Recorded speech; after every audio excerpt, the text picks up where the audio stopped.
Every customer experience practitioner today needs to think like a business person. That means they need to be growth focused.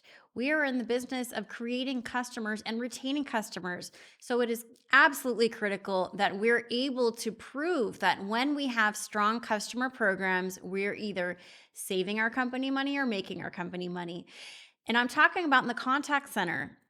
To help you do this, I have partnered with Brian Sander, the head of customer experience for AAA, to create a 43-minute course. And in the course, Brian shows you how he proved that he saved his brand $100 million. Through this 43-minute course, he provides easy to understand and basic strategies that you can apply at your own organization, in addition to a complimentary ROI calculator. To learn more, head over to customerexperienceroi.com or just click on the link below. Hi, everybody. Welcome back to the Modern Customer Podcast. I'm your host, Blake Morgan. On the podcast, we talk a lot about customer data. And in my research, I've been looking at the data from the American Customer Satisfaction Index. And today on the show, we have the Director of Research, Forrest Morgeson.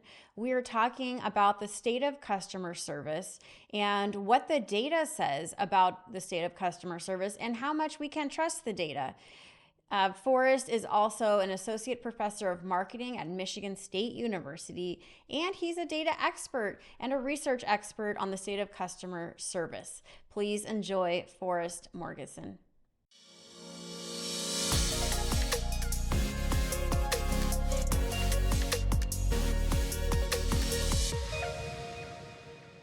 Forrest, welcome to the Modern Customer Podcast. It's so nice to see you today. Where are you today?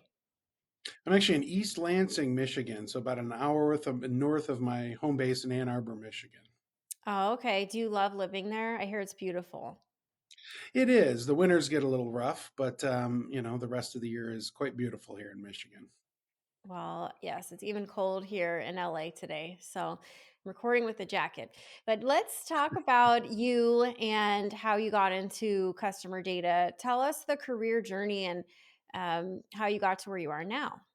Well, it is at this point a longer journey or a pretty long journey, but I started working with the American Customer Satisfaction Index when it was still a research center at the University of Michigan in 2001.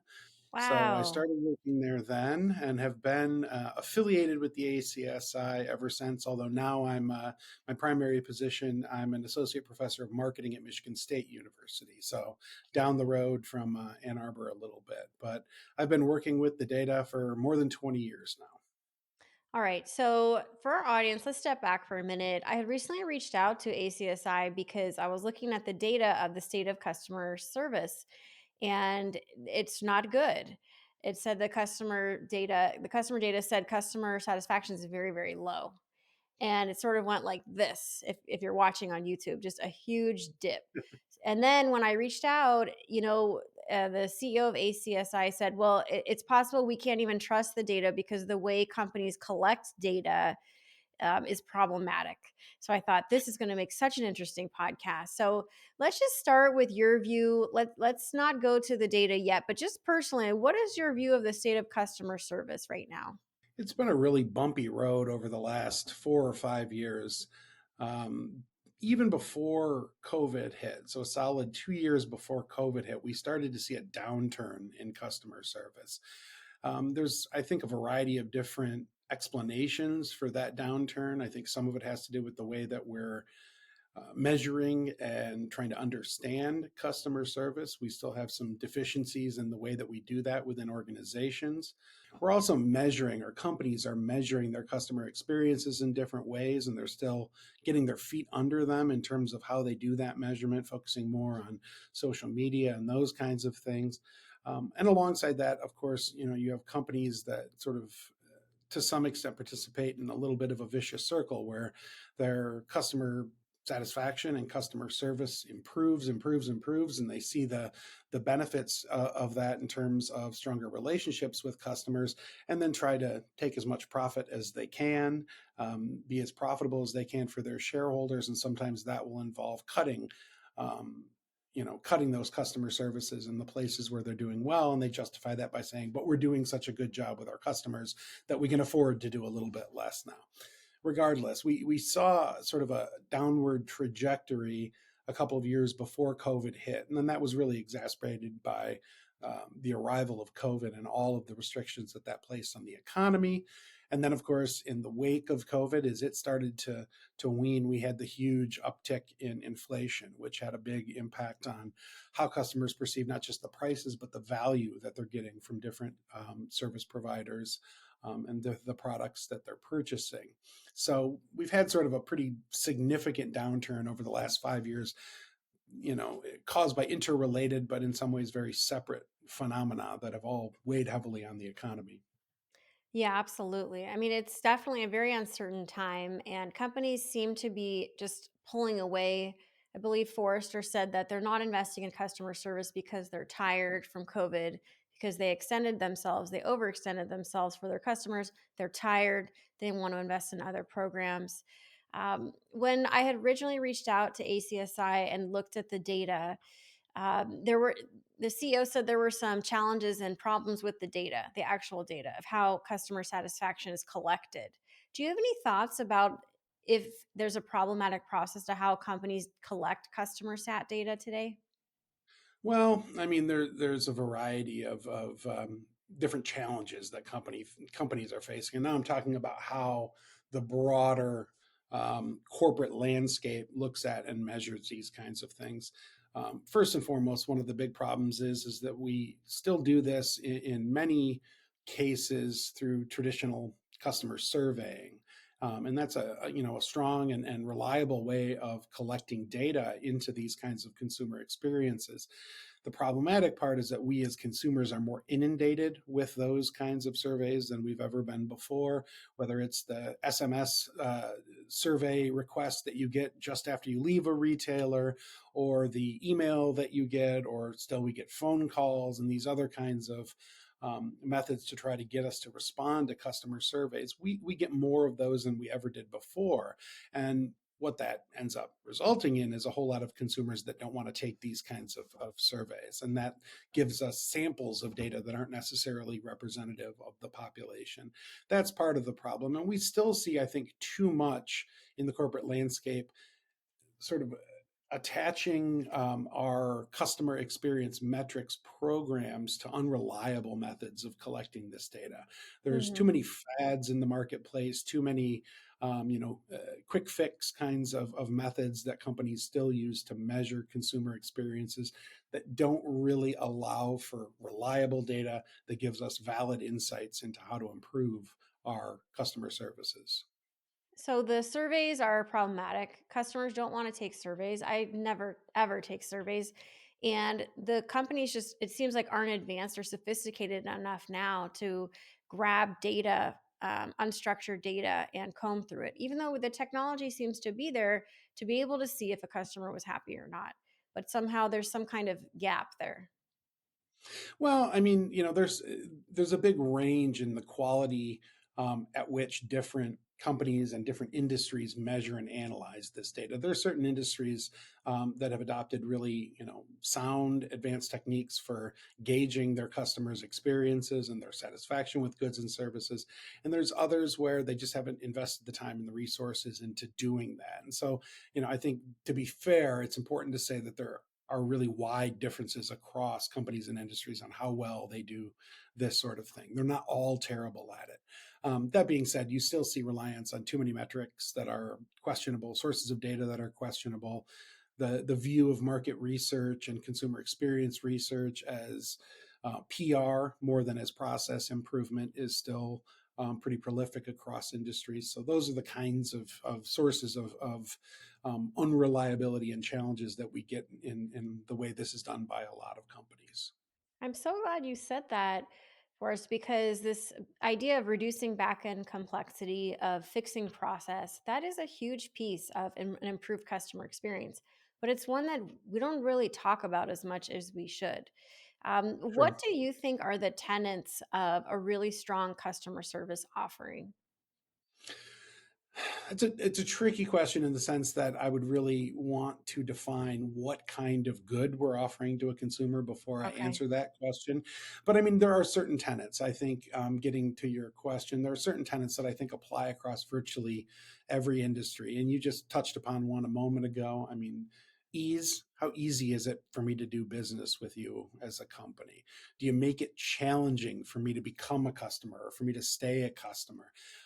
That's always a bad idea. If it can be avoided, if you're in a regulatory environment where you can allow customers more frictionless sorts of experiences, then you definitely should do so. Do you have customer service? I was reading a great article yesterday about how consumers are really starting to stand up and rise up against self-service checkout technologies, self-service Yes. technologies at retail outlets. They just don't like them. They don't like, they're difficult to use, they're time consuming, and the retailers are starting to admit that there's greater loss from those technologies than once was believed. And it may not be worth that at least until those technologies get better, maybe it's just better having human beings doing the checkout process. How easy is that checkout? How can we deploy those technologies in a way that customers like? And that sort of dovetails into another point. Is the customer service delivered by humans? Is it delivered in such a way that consumers, feel a relationship with brands where that's important? It may not be important in every industry or context, but who am I getting my customer service from, and how is that impacting the way I feel about the retailer or other business? Yeah, absolutely. I love the checkout discussion. It reminds me of Trader Joe's. I was just thinking about this earlier how at Trader Joe's, they don't have self checkout. And part of the experience is when you walk up to the register and a friendly employee in a Hawaiian shirt asks you how your day is going. They'll comment on the food that you bought. Oh, this is a great recipe if you use these almonds in this Right. way. And it really enriches the experience. So Trader Joe's is like a good mood shopping experience. Sure. I mean, it's a personal touch, and in the era that we're in, where self-service technologies have become so predominant, it's a differentiator for someone like Trader Joe's to still have human beings and that ability to make a human connection. And you've seen there's a supermarket somewhere in Scandinavia, I can't remember which country, that's now encouraging their people to talk to the customers at checkout as much as they want, to make it a friendly experience, to make it an experience rather than a transaction where they're trying to rush you out of the store as much as possible. And, to have that human connection. And so that's interestingly become sort of a differentiator for some retailers. So you're a professor, and one of the things about being a professor is you do a lot of storytelling. So are there any stories or examples that you tell your students that you really like to talk about? Any case studies you could share with us about good customer experiences? Good customer experiences. Or I mean, just as a generally, customer, what you like? right. Yeah. I mean, you know, I'll have anecdotes that I will occasionally talk about along these lines. There's the went above and beyond, the company that really exceeded expectations in some meaningful way. And there's several stories about Costco and managers replacing products for customers by personal delivery after they've had some kind of defect. And you'll hear those kinds of stories. The What really was the company? exceptions. Costco. This was a Oh, Costco Costco. story. Okay. I can't remember the precise details, but it involves a manager, finding out that this customer's product failed and then personally delivering the product to the customer, long-running customer. Those kinds of stories are always inspirational, but of course they're exceptional, right? They don't happen often. And I think, for most businesses, the idea is not to try to, go crazy like that and exceed expectations. If you have a manager that can do that and win a customer for life through those kinds of exceptional experiences, that's great. What we want to do most of the time with businesses is not focus on being outrageously exceptional, but rather being highly consistent and fulfilling our promises, meeting those expectations every single time, as being a much more achievable goal and one that will sort of reap rewards over the long time. So, in terms of storytelling, I try to tell that more, maybe a bit boring story, right? That our goal as businesses is not to overwhelm individual customers with amazing experiences, but rather to provide the whole of our customer base slightly better than average experiences, something that they'll get that's consistent every single time. And for that reason, it's exceptional. It never fails to the extent that that's possible. So I know that on the research team, you are in charge of advanced statistical modeling and analysis, you know, for customer data. This is a complicated issue and it's sort of the math of customer service, if you will. Do you have any thoughts about literally the math of customer service and how, we generally measure and manage and what numbers we're looking at, and if you think that's about to change? I mean, at the ACSI, the way in which we do it is, as you noted, relatively complex predictive analytics. So what we're trying to do is build together a series of concepts and constructs that define the customer journey, if you will, beginning with their prior expectations of what they thought they'd get from a business, through their perceptions of the performance of that business, how that performance or quality drives their satisfaction, and then downstream consequences of that customer satisfaction, including their tendency to complain about their experience, to negative word of mouth or negative voice, customer voice, and their likelihood of remaining loyal to a business, paying more for that business's products in the future, those kinds of downstream consequences. And so what we're really doing is thinking about all of those elements of the customer experience as part of a predictive model where one flows to another, and using advanced analytics to quantify those relationships, the strength of the relationship between customer satisfaction and complaint likelihood, the strength of the relationship between satisfaction and that tendency to remain loyal in future purchase events to that particular company. That it's we've been doing it a long time at ACSI using those kinds of methods.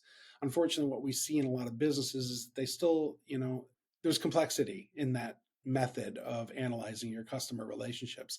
And so too many companies rely on much simpler methods, single items where they measure a single survey question and use that and don't relate it to other important elements within the customer journey.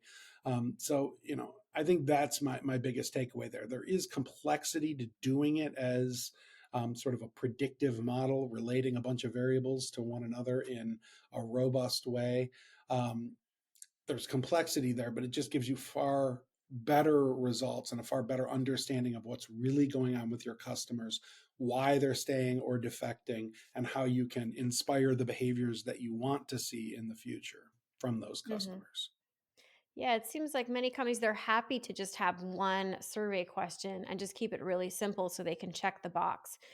It almost feels like this quantitative data is allowing us to put lipstick on a pig, where we don't even see with our eyes anymore what is very obvious because we're so obsessed with our data and our stats. We know if our customer experience usually is bad or if it's good. We generally know. We Sure. can ask our employees. So, do you think that there is too much focus on quantitative data, that you encourage people to talk to customers and look at qualitative data? I think there's many wonderful attributes to qualitative data, and I think you can learn a lot about your customers from relying on more qualitative types of methods, observing your customers, see how they're doing when they're wandering through the store, see what they're doing, what they're looking at, what they're not looking at. The reality is that once you get to a certain scale, it's very difficult to take more qualitative type approaches. We need to have some kind of quantitative data, especially if we're talking about tens of thousands or hundreds of thousands or millions of customers of some of these businesses. So I think that's the tendency towards more quantitative approaches in this field in general. Is if you're a big enough business, you're going to need to try to quantify these things. Now, what we're doing in a variety of different kinds of market research, and have some of this data at ACSI as well, is taking unstructured data and adding structure to it and turning it into quantitative data. So taking open-end responses to survey items, social media comments or comments being made about our brand on social media, product and service reviews that you can find through the internet, taking all of that more qualitative data and then quantifying it and using it as an input into that model where we're looking at relationships between variables and our customers' behaviors. Let me ask you this first. What if you didn't have any surveys at all? There was no such thing as a survey. How would you measure customer satisfaction if you couldn't send digital or paper surveys? Yeah, that's a very difficult question. I mean, it's one of the neater things about this line of work, or at least us in the business, is that customer satisfaction is one of those things that's not directly observable. You can't directly observe the satisfaction of your customers. You can't even do it with something like customer loyalty. We can count objectively and accurately how loyal our customers are, as long as, assuming we have their names, or some other CRM related database of customers, we can see who comes back and who doesn't come back. But even that isn't necessarily perfectly correlated with satisfaction because, of course, customers may come back simply for convenience. They're not particularly happy, but it's the closest business to them that offers that type of good or service. So we really need to be able to ask about it. Otherwise, we're just trying to infer satisfaction from available data that we think is related to satisfaction. But as of right now, that's still the best way to do it, is to actually ask them. If we can't, we can come reasonably close by doing the kinds of things I was mentioning, seeing how social media trends are developing when it comes to mentions of our brand, of our products and services. We can look at product reviews. We can do those kinds of things.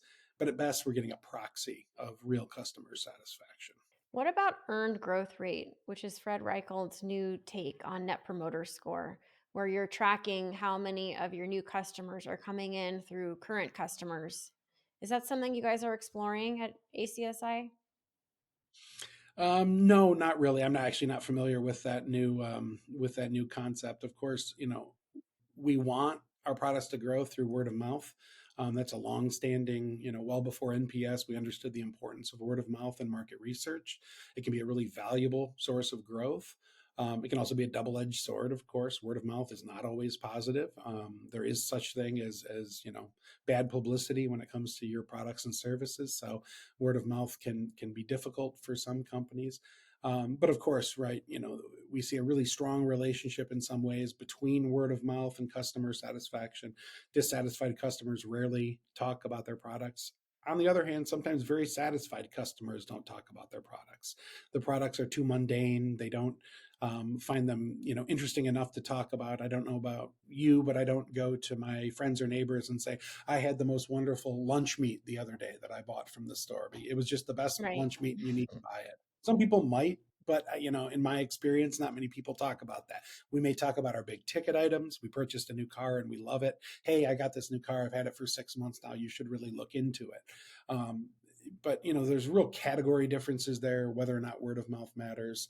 We're really focused on it in the digital economy because that's what we do in the digital economy. We want to inspire that positive word of mouth and go viral and have our product fly off the shelves. But in reality, it's just one among several metrics that we need to look at to understand the customer experience.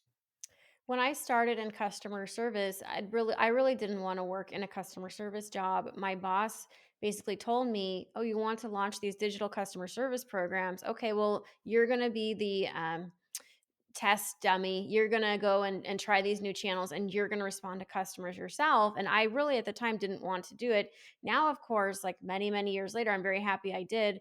What would you say to a young person that thinks customer service is boring and isn't an interesting business pursuit? Would you tell them that it isn't boring? Well, a lot of my students, in fact, I got done teaching about an hour ago, are studying to be marketing researchers. And one of the things I tell them is that, hey, you've got to get there on the ground if you want to understand this. And this doesn't just apply to master's students who are, more practically focused on going into careers in marketing research, but PhD students as well. If you want to understand marketing and understand this stuff and ask important questions that businesses are going to be sort of struggling with and trying to address and give them answers to those questions in a way that's helpful to businesses, you need to understand what it's like there on the front lines, at least to some extent. And part of that is working in customer service at some point, and at the very least, observing what it's like for customers to go through those experiences and maybe better in some way, better understand pain points in that process that create interesting research questions and interesting hypotheses that you can test. But absolutely, I mean, you've got to be in there, you've got to experience it, and you've got to see it. And for my marketing students, one of the things we encourage them to do is not only have an internship, but also partake in research that'll help them better understand business problems, not just more abstract kinds of questions when it comes to marketing. And being in the customer service environment is really a part of that. So you see it as a growth industry. I think so, absolutely, right? I mean, we're calling it different things now, right? We're calling it business analytics and data science, and we have data scientists popping up everywhere, and they're the same people who were marketing researchers 10 years ago, but now they're data scientists. It really is one of the hotter job prospects. I mean, if you have the ability to do rigorous analysis of data to better understand business problems, it's really an important tool that a lot of businesses need. Well, I think it's a very exciting pursuit, and I am so glad that I landed in customer service and customer experience. Well, let's get to know you a little bit better outside of your work as a professor and a researcher. Are you ready for some rapid fire questions? I will try. You'll try. That's all I can ask for. Okay. Number one, what is the most important part of your morning routine? Coffee. Same. Do you have a unique leadership hack that helped get you to where you are? I don't know. Working hard, working more than anyone around me, using the people that work the hardest in my life as an inspiration, source of inspiration to work even harder than them. What do you do to relax at the end of a hectic day? Nothing. Just transition into the evening. That's really it. I just transition into the evening. I don't know that there's any habit I have that takes me from the day to night. Okay, cool. What show are you currently streaming? None. Okay. What is your favorite leadership book or resource? Oh goodness. Of course, I've got many books that I have read over the years that had big impacts on me, but a leadership book in particular, I don't know if I have a good answer to that. Okay. What's your idea of perfect happiness? My kids and my family doing well. And if you had to describe your outlook in one quick motto, what would it be? Keep moving. Love it. Forrest, well, this has been so interesting, and I hope you'll come back. ACSI is a great resource. There aren't that many places to get data on customer service and the state of customer service. So we have to have you back like at least once a year. Does that sound good? I would love it. I would love Okay. it. I'm All here right. whenever you need me. Oh, good. Well, everybody, you have been tuning in to the Modern Customer Podcast. Thank you for watching and listening. Until next time. Thanks for watching. Don't forget to subscribe to my YouTube channel and follow me on social media, including LinkedIn, Instagram, and X.